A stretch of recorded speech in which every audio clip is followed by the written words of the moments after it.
السلام علیکم ورحمۃ اللہ وبرکاتہ۔ پچھلے دنوں میری کزن نے مجھے اپنا فون دکھاتے ہوئے کہا کہ یہ دیکھا تو کوئی فیس گروپ تھا خاص فیملیز کے لیے، اسپیشل سسٹرز نام کا۔ اس میں ایک پوسٹ تھی کہ عورت اپنے ہم سفر سے کیا چاہتی ہے یا ایسا ہی کچھ تھا، تو 500 کے قریب کمنٹس تھے۔ میں نے تو کچھ ہی پڑھے اندر سے، مگر سب میں یہی لکھا تھا کہ عزت اور بھروسہ۔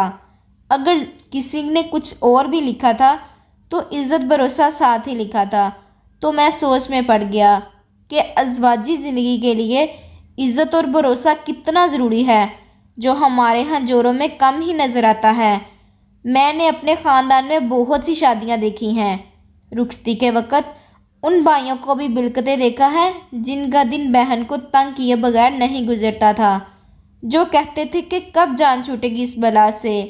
میں نے اس ماں کو، اس باپ کو بے ہوش ہوتے دیکھا ہے جو بیٹی کو اس کی شرارت پر گھورتے ڈانٹتے ہیں۔ خدا را اپنی شریک حیات کی عزت کریں، اپنی بیوی سمجھ کر نہ صحیح یہ سوچ کر ہی کر لیں کہ آپ کی بہن بھی کسی کی بہو بنے گی۔